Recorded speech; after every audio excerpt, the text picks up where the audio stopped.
So, hello everyone, how are you all? I hope people are doing well. So guys, welcome back to my channel, welcome back to my another vlog. This is Ritu Kakkad, nursing officer at KGMU. So in this video, I will be talking about the career options in nursing after 12th. Yes, जब students 11th 12th में होते हैं तो वो peak period होता है पढ़ने का, stress level का. Even इस चीज में इतना कंफ्यूजन रहता है कि आपका 11th 12th आपने कर लिया, उसके बाद क्या करना है, in which direction we should go, है ना, कौन सा करियर ऑप्शन हमें चूज करना है जिससे कि हमारा कोर्स वगैरह जो भी है कंप्लीट हो, then will get a good job. और ऊपर से उस टाइम पे आपको चीजों के बारे में ज्यादा नहीं पता होता. आपने मेजर फेमस चीजें सुनी होती है, बट जो नॉट सो फेमस चीजें हैं जिसके भी अलग एडवांटेजेस हैं, बट आप उसको चूज नहीं कर पाते क्योंकि इतना वो अवेयर नहीं हो आप इस चीज के बारे में. तो इसलिए मैं इस वीडियो में आपको बताने वाली हूँ कि आफ्टर 12th आप कौन से नर्सिंग कोर्सेज ऑप्ट कर सकते हैं अकॉर्डिंग टू योर क्वालिफिकेशन जो आपने 11 12 तक पढ़ा है. ठीक है, क्योंकि मैंने नर्सिंग करी है, I know about each and everything about nursing. तो आई होप कि मैं आपको नर्सिंग के बारे में ही बता पाऊंगी, क्योंकि वो मैं आपको एकदम क्लियर कट बता पाऊंगी. कुछ भी चीजें ऊपर नीचे नहीं होंगी, जो भी चीजें सही है वही बताऊंगी. Even though it is a very good career कि आप फटाफट से कोर्सेज कंप्लीट करेंगे अकॉर्डिंग टू योर क्वालिफिकेशन, जो भी आपका 11 12 में कि आप साइंस साइड से हैं या फिर आर्ट साइड से हैं, कॉमर्स साइड से हैं, तो उसके अकॉर्डिंग आप अपने करियर ऑप्शन भी चूज कर पाएंगे. और उनके बारे में आज मैं आपको इस वीडियो में बताऊंगी. So guys, let's start the video and please watch the full video, and I'm hoping it will be beneficial for you. Guys, if any student who belongs to science stream, art streams and commerce stream, मैं इसके बारे में starting में पहले बात करती हूँ. जो स्टूडेंट्स आर्ट्स, ह्यूमैनिटीज और कॉमर्स से बिलोंग करते हैं, जिन्होंने अपना 11th 12th इन स्ट्रीम से कंप्लीट किया है, so they can go in nursing career. Okay, उनके पास भी अपॉर्चुनिटी है कि आप नर्सिंग करियर में जा सकते हो. तो वो लोग कौन से कोर्सेज कर सकते हैं? So first one is ANM and second is GNM. So these are the two courses you can opt for your higher education. So these are the two options you can opt. So first is ANM. ANM जो होता है auxiliary nursing midwifery. ठीक है, तो ये एक diploma course है and the course duration is 2 years.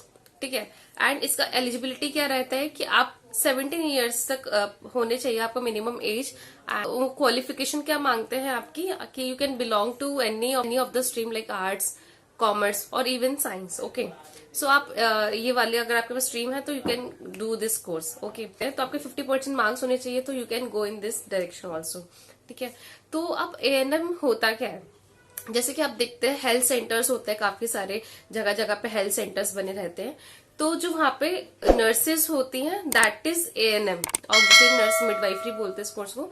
तो जो हेल्थ सेंटर्स होते हैं, आपके मैटरनिटी सेंटर्स दिखते होंगे या चाइल्ड केयर सेंटर्स दिखते हो या नॉर्मल डिस्पेंसरीज भी होती हैं, तो वहां पे जो नर्सेस होती हैं उन्होंने ANM ही किया होता है और वो रूरल एरिया पे काम करती है. ठीक है, उनका डायरेक्ट कांटेक्ट रहता है पेशेंट्स के साथ, तो वो लोग रूरल एरिया पे काम करती हैं और वही होती है ANM. ठीक है, ANM की काफी सारी वैकेंसीज निकलती हैं जब आप ये कोर्स कर लेते हो, तो रूरल लेवल पे काफी सारी वैकेंसीज निकलती है.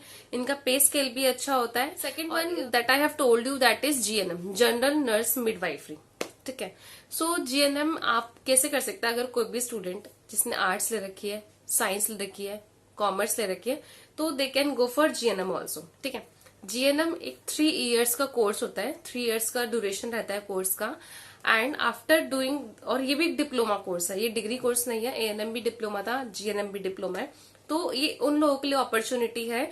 मतलब जो लोग, देखो, जो साइंस से होगा तो वो तो डिग्री वाला कोर्स ऑप्ट करेगा ना, बट जो आर्ट्स से और कॉमर्स से है, तो ये उनके लिए अपॉर्चुनिटी है कि आप एक मेडिकल लाइन में जा सकते हो थ्रू दिस कोर्सेज. ठीक है, तो आप ये GNM एक डिप्लोमा कोर्सेज है जो कि 3 years का रहता है, और उसके काफी सारे गवर्नमेंट इंस्टीट्यूट है जो GNM कराते हैं. इवन तो प्राइवेट इंस्टीट्यूट भी काफी सारे हैं जो GNM कराते हैं. एंड फीस जो होती है गवर्नमेंट में एक्सपेंसिव नहीं होती. Middle class, lower class, middle lower class, these classes के जो पीपल होते हैं they can afford this courses. Even तो आगे जो मैं कोर्सेज बताऊंगी वो भी अफोर्ड कर सकते हैं. तो आप ये मत सोचे कि हम एक हायर क्लास से बिलोंग नहीं करते तो हम ये लोग, तो we can't afford this courses. You can afford this courses, इतने एक्सपेंसिव नहीं होते। इवन तो अगर आप ये कोर्सेज कर लेंगे इसके बाद आपको उसका बहुत अच्छा रिजल्ट मिलेगा अगर आप ये कोर्सेज करेंगे, क्योंकि नर्सेज की सैलरी काफी अच्छी हो गई है प्रीवियसली। जो प्रीवियसली चीजें कोविड से पहले थी वो थोड़ा वर्स्ट कर रखा था नर्सिंग करियर को, but now nursing career has maintain their standards, upgrade their self, ठीक है। तो इसलिए मैं आपको बोल रही हूँ कि आप ये कोर्सेज को ऑप्ट कर सकते हैं। तो हम जीएनएम की बात कर रहे थे, तो जीएनएम 3 साल का डिप्लोमा कोर्सेज होते हैं, तो आप इसको ऑप्ट कर सकते हैं। बहुत सारे इंस्टीट्यूट होते हैं जो डिप्लोमा कोर्सेज कराते हैं, ठीक है। और तो आपने कर लिया तो आप किसी भी प्राइवेट इंस्टीट्यूट में वर्क कर सकते हो जीएनएम के बेसिस पे। बट अगर आप गवर्नमेंट में अप्लाई करना चाहते हो तो आपको 2 इयर्स का एक्सपीरियंस जरूर चाहिए अगर आप गवर्नमेंट में अप्लाई करना चाहते हो, ठीक है। ये जीएनएम का फुलफिल मैंने आपको बता दिया। अगर जो स्टूडेंट साइंस स्ट्रीम ले रखा है 11th-12th में, so they can go for BSc honours nursing और बीएससी नर्सिंग, दोनों ही इक्विवेलेंट है, तो आप इन 2 कोर्सेज में जा सकते हैं। तो अगर आप ये कोर्स करेंगे तो ये डिग्री कोर्स रहेगा, and this course is duration is 4 years. तो इस कोर्स का ड्यूरेशन आपका 4 साल रहेगा, ठीक है। Various institutes provide this courses, तो you can get enroll in this courses. Private में भी जा सकते हैं, गवर्नमेंट में जा सकते हैं, बट अगर आप गवर्नमेंट में जाएंगे तो दैट इज वेरी बेनिफिशियल। एक तो गवर्नमेंट का थोड़ा अलग वैल्यू रहेगा, and the thing is expensive थोड़े कम रहेंगे और आउटपुट अच्छा मिलेगा, एक्सपोजर अच्छा मिलेगा। गवर्नमेंट हॉस्पिटल आपको पता है कितनी ज्यादा पेशेंट्स आते हैं, so it will be a good opportunity for you to work in government hospital, because आपको एक अच्छा एक्सपोजर मिलेगा, वेराइटी ऑफ पेशेंट ज्यादा मिलेंगे, so you can deal with this patient in graduation time.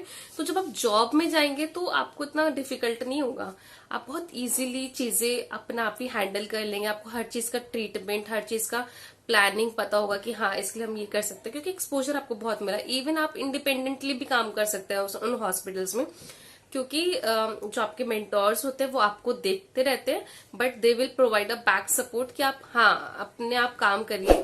Because एक तो वर्कलोड इतना होता है, तो आपको एक चांस मिल जाता है कि आप अपना अकेले काम कर सकते हैं, बट अंडर मेंटरशिप और गाइडेंस, ठीक है। तो ये हो गया आपका कोर्सेज जो आप 12th के बाद GNM, ANM and BSc nursing, ठीक है। अब मैं आपके साथ एक चीज और ऐड ऑन करना चाहूंगी। जो लोग जीएनएम कर लेते हैं, 3 इयर्स का कोर्स कर लेते हैं, तो अगर उसके बाद डिप्लोमा कोर्स कर लिया जीएनएम का, उसके साथ में आता है पोस्ट बेसिक बीएससी नर्सिंग, ठीक है। GNM plus post basic BSc nursing is equal to BSc nursing, आप ये समझ लीजिए। अगर किसी ने डिप्लोमा के लिए 2 इयर्स का प्लस उन्होंने 2 ईयर का BSc nursing, post BSc nursing कर लिया, पोस्ट बेसिक बीएससी नर्सिंग कर लिया, तो आपको 5 इयर्स का टोटल कोर्स हो गया, तो ये इक्वलेंट हो जाता है बीएससी नर्सिंग के लिए। तो अगर आपने ये चीज कर ली है तो आपको फिर एक्सपीरियंस की जरूरत नहीं पड़ेगी, जो कि जीएनएम के बाद गवर्नमेंट हॉस्पिटल में अप्लाई करने के लिए जीएनएम के बाद आपको 2 साल का एक्सपीरियंस चाहिए होता है, फिर आप गवर्नमेंट हॉस्पिटल में अप्लाई कर सकते हैं। तो फिर आपको वो चीज की जरूरत नहीं पड़ेगी। आपने जीएनएम कर लिया, पोस्ट बेसिक बीएससी नर्सिंग कर लिया, तो वो बीएससी नर्सिंग के लिए एप्लीकेबल हो गया।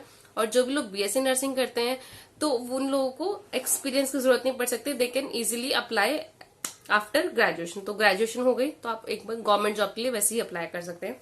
Main thing that I really want to tell you, because आप लोग बहुत कंफ्यूज हो जाते हैं, और अभी बहुत सारे नर्सिंग के एग्जाम फॉर्म निकलने वाले हैं, एंट्रेंस एग्जाम फॉर्म निकलते हैं, क्योंकि जितने भी आपको मैंने नर्सिंग के करियर ऑप्शन बताए इन सब के लिए आपका एंट्रेंस एग्जाम होता ही होता है। तो इस चीज के लिए पहले आपको इसका बेसिक क्राइटेरिया पता होना चाहिए, क्योंकि आपका इंटरेस्ट भी होना बहुत इंपॉर्टेंट है कि आप पेशेंट केयर करना चाहते हैं नहीं चाहते, आपको ये कोर्स अट्रैक्टिव लगता है नहीं लगता। तो पहले आपको इस कोर्सेज के बारे में पता होना चाहिए। अभी आगे सारे एंट्रेंस एग्जाम के फॉर्म वगैरह निकलेंगे, एम्स के या आरए के कॉलेज के या दूसरे भी स्टेट गवर्नमेंट के जो जितने भी हॉस्पिटल्स हैं उनके कोर्सेज फॉर्म निकलेंगे कोर्सेज के लिए, तो वो भी मैं आपको टाइम टू टाइम अपडेट करती रहूंगी। तो फिलहाल तो मैंने अभी आपको 12th के बाद जो नर्सिंग का करियर ऑप्शन है वो बताया है। इसके आगे भी हायर ऑप्शंस रहते हैं, जैसे बीएससी के बाद MSc, PhD, MPhil. This are the long list of the careers जो आप अपने एमएससी में जो आप अपने नर्सिंग करियर में बिल्ड कर सकते हैं। This are the basic foundation of the nursing that I have told you. इसके आगे अपग्रेडेड कोर्सेज भी होते हैं। सो नर्सिंग करियर में आपके पास ये सारे ऑप्शंस हैं जो कि आप ऑप्ट कर सकते हैं according to your profile. So guys, if you have any query तो आप मुझसे पूछ सकते हैं, and I hope this video will be helpful. और मैं चाहती हूँ आप नर्सिंग करियर ऑप्शन ऑप्ट करें, because nursing is such a noble profession, such a good career, not so expensive, output will be very good and this is my personal experience. मैं तो nurse हूँ, registered nurse हूँ, तो हर किसी को यही suggest करती हूँ, अगर आपका नीट वगैरह नहीं होता है ना, सब लोग पहले नीट के लिए जाते हैं, अगर आप 1-2 साल 3 साल ट्राई कर रहे हो है ना, आपका नीट नहीं होता, तो please come into this profession. आपको सेम चीजें मिलेंगी, you will feel the same vibe to working in the medical college, to working in the government college or private college, whatever the college is, it is. So I hope guys this video will be helpful for you. If you want me to make more videos like this, so please suggest me in the comment box, and please video को like जरूर करना and channel को subscribe करना and videos को share करना to aware more people towards nursing. And bye bye guys, take care and